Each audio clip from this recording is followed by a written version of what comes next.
Juge 2. Un envoyé de l'Éternel monta de Gigal à Bokim, et dit, Je vous ai fait monter hors d'Égypte, et je vous ai amené dans le pays que j'ai juré à vos pères de vous donner. J'ai dit, Jamais je ne romprai mon alliance avec vous. Et vous, vous ne traiterez point alliance avec les habitants de ce pays, vous renverserez leurs autels. Mais vous n'avez point obéi à ma voix. Pourquoi avez-vous fait cela? J'ai dit alors, Je ne les chasserai point devant vous, mais ils seront à vos côtés, et leurs dieux vous seront un piège. Lorsque l'envoyé de l'Éternel eut dit ces paroles à tous les enfants d'Israël, le peuple éleva la voix et pleura. Ils donnèrent à ce lieu le nom de Bokim, et ils y offrirent des sacrifices à l'Éternel. Josué renvoya le peuple, et les enfants d'Israël allèrent chacun dans son héritage pour prendre possession du pays. Le peuple servit l'Éternel pendant toute la vie de Josué, et pendant toute la vie des anciens qui survécurent à Josué et qui avaient vu toutes les grandes choses que l'Éternel avait faites en faveur d'Israël. Josué, fils de Nun, serviteur de l'Éternel, mourut âgé de 110 ans. On l'ensevelit dans le territoire qu'il avait eu en partage, à Timnath-Hérès, dans la montagne d'Éphraïm, au nord de la montagne de Gash.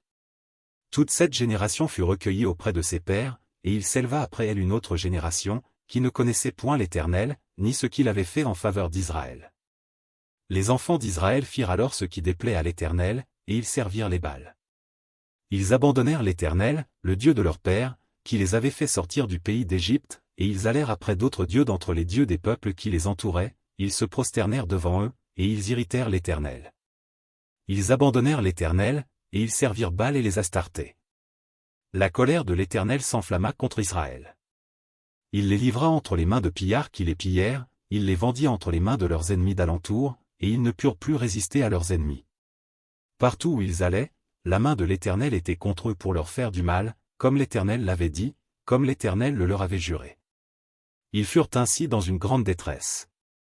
L'Éternel suscita des juges, afin qu'ils les délivrassent de la main de ceux qui les pillaient.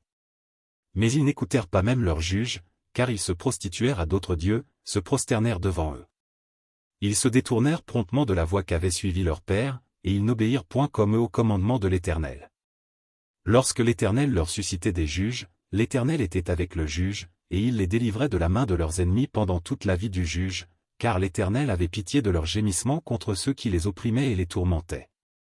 Mais, à la mort du juge, ils se corrompaient de nouveau plus que leur père, en allant après d'autres dieux pour les servir et se prosterner devant eux, et ils persévéraient dans la même conduite et le même endurcissement.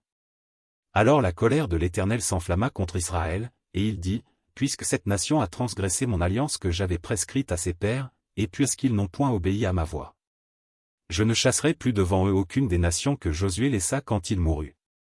C'est ainsi que je mettrai par elle Israël à l'épreuve, pour savoir s'ils prendront garde ou non de suivre la voie de l'Éternel, comme leurs pères y ont pris garde. Et l'Éternel laissa en repos ces nations qu'il n'avait pas livrées entre les mains de Josué, et il ne se hâta point de les chasser.